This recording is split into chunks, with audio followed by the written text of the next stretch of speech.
Welcome to the Building the Cooperative Classroom podcast, the official podcast of the Johnson & Johnson Cooperative Learning Institute. Welcome to another episode of Building the Cooperative Classroom. This is Adam Ruchek. With me, as always, is Derrick Swistek. Hey. And Aaron Fleming. Buenas noches. Buenas noches a ti. So this is the final of our mini-series on the essential elements of cooperative learning. Can you believe we made it to our final 3 episodes of our rundown of all the essential elements? Derrick, Aaron, what do you guys think? Did you think we would get to this point? No, long before now, I figured it was over. It was this was going to be a pipe dream here. I was always riding the cooperative train. I knew it would make it down the track. What? Like Aaron, I knew this would be a cooperative effort, so we sink or swim together. And because we're together, I knew that you guys would be here with me. So, like I said, this is our 5th essential element. We've worked through positive interdependence, individual accountability, group processing, social skills, and now we are at face-to-face interaction. So as always, we start our mini-series with a little discussion of the theory and research behind the element. And so today we'll talk a little bit about face-to-face interaction. I pulled an article, 2008, by Shoval at a university in Israel. Face-to-face interaction is a little tricky because I don't think it's been studied outright as an individual topic within cooperative learning. But this study is called Using Mindful Movement in Cooperative Learning While Learning About Angles. So it had that math bend, which I thought Derrick would definitely appreciate. We specifically were looking at in this article was kinesthetic awareness and how different sort of spatial movement aspects of the learning environment impacted learning. In a variety of learning activities, the researchers looked at physical contact with the studied environment, visual and kinesthetic modeling, socio-kinesthetic interaction, sustaining movement aided by learning activity, and non-learning behaviors. And what the researcher found was that learning improved when those mindful movements, when students were aware of what they were doing and how they were doing it in relation to their peers. When they did those things, they were learning more, in this case, about angles in a geometry class. So I thought that this was especially relevant in our sort of post-COVID, coming out of all things remote learning. If we think about students that have been, I'll say, robbed of face-to-face interactions, robbed of that eye contact, as much as I know teachers have been working their tails off trying to make sure that students are having those purposeful movements in relation to each other, we had about a year there where our only interaction with a number of students was via screen. In addition, I know probably all of you out there, just like the 3 of us, have struggled even to get those students to turn their cameras on and to engage in what substitutes for a face-to-face interaction on a camera. So this article really kind of spoke to me because it talked about purposeful movements in getting students to increase their learning. That now that we are starting to be able to have students back in classrooms and students work together, that what is the benefit to having students physically present? Why do we want to have those students in the room? And it's not enough to just say, well, it's easier to have a dialogue. It's easier to talk. I think it's really important to figure out, how do we want to arrange students? What is the optimal way to get students to interact with each other and to use this space, so that if I've got group A in this corner and group B in that corner, where do I position myself as the teacher to ensure that those groups of students can interact with each other within their own groups or between groups? So I don't know, Derrick, Aaron, what are your thoughts on sort of the benefits of physical space and really being purposeful in designing those learning spaces as we come out of all things remote learning? Yeah, this is actually a really interesting study. But no, this is a really interesting study. And I think that as we come out, we talk about the environmental interdependence, and really we want students to feel as though they own that space and they own that environment. So I think it's really important that, you set a tone pretty early on as to how you want kids to interact with one another, and how you want them to interact with the teacher, and how you want them to interact with themselves too. And setting up your classroom in a way that kids know, like, oh, this is one of those spaces where I am going to have to participate and be an active learner. And that's going to mean a variety of things. It's going to mean taking notes sometimes. It's going to mean, taking some assessments, but it's going to mean a lot of times that we're going to be cooperative, and we're going to talk through like why we would want that skill. Why would we want to incorporate those kinds of skills? But these face-to-face interactions and really practicing it and modeling it and getting that can really help people feel more comfortable in their own skin, especially as they learn to trust one another and learn to trust themselves too. And Derrick, I like how you mentioned the interdependence factor, that identity interdependence. I think that's important.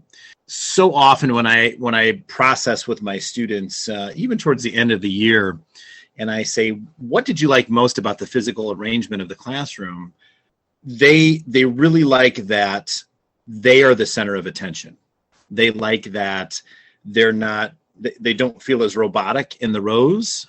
The rows aren't pointing at, there are no rows pointing at a board that's the center of attention, or a screen that's the center of attention.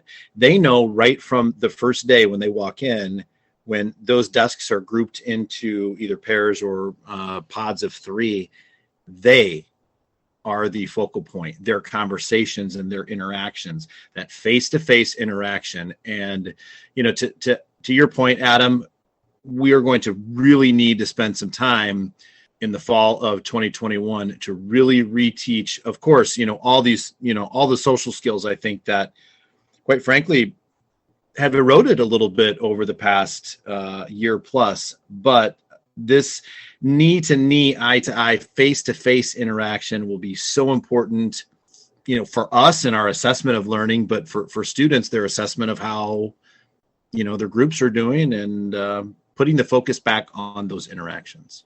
And as an educator, as a teacher, right? Like for me, it's always been about, so if you've ever been in Aaron's room, and probably many of you haven't, it's very much, he's got some tables and some desks that they can move around quite a bit. He's got a couch in there. There's a lot of different environments, and it's a very quick setup. I'm a science teacher.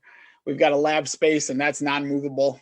And then 12 years ago, 14 years ago, we got some circle tables in there, and we've got some chairs around a circle table, and it's like a little Starbucks kind of atmosphere. As you come in, there's some tables, and you're sitting across from somebody, and they're groups of 3, and those tables don't really move. And from a selfish point of view, it really forces me to not be the center of attention, even though there is very clearly a board, there is very clearly lab benches, there are very clear spaces.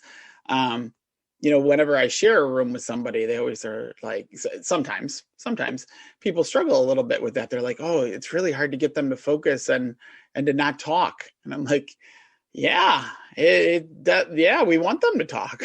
Like for me, that's always what I want them to do, is to engage and to speak and to work together on a whiteboard or on a project together, and to have those possibilities to interact. And part of that too, I think, to remember is that in the interactions sometimes are not going to be perfect interactions. And that's an opportunity for some conversation as well. The more that we practice that, the more that when they're outside of the classroom, they're going to engage in some really tough dialogues with one another. And they're going to know when it's an appropriate time to trust and when it's appropriate time not to trust their partners as well. So I think those are all really good skills that we can leave kids with. And I think it's especially powerful because you talked about, the classroom being a little bit noisy. You've got students facing each other, that students are the focal point of the classroom. So it's especially important to remember the research does tell us that students learn better in this environment. The old notions of students sitting in rows and quiet students are happy students, quiet students mean you have a well-managed classroom. Hopefully those are out the window, but I know that persists in pockets. And the more that we can get the word out and show that it's not just because it feels more natural and the students are happier, but the research and the evidence shows that students are going to learn more. They're going to be more confident in their skills. They're going to be more confident in being able to demonstrate those skills, whether it's through a written test or in some sort of oral presentation or project.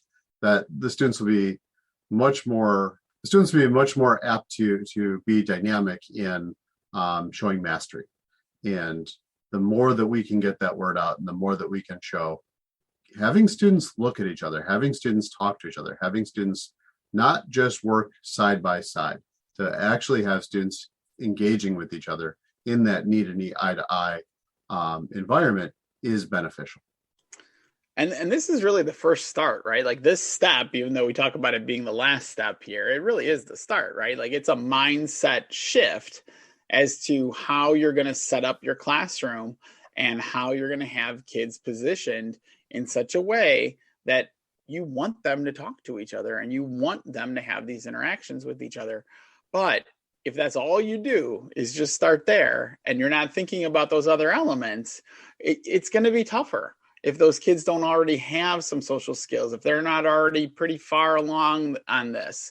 That's why sometimes it works really well for some communities, and it doesn't work well for other classroom communities.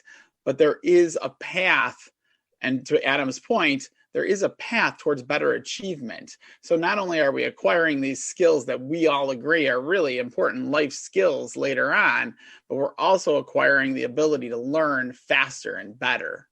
Well, and with that, we're moving dangerously into implementation territory, which is, in fact, episode 2 of our mini-series. So I'm going to put a pin in this discussion and wrap it up here so that we can have a little teaser for our audience. I think we will get back at it in our second episode, which will come at you soon. Until then, let's cooperate. Thank you for listening to the Building the Cooperative Classroom podcast, the official podcast of the Johnson & Johnson Cooperative Learning Institute.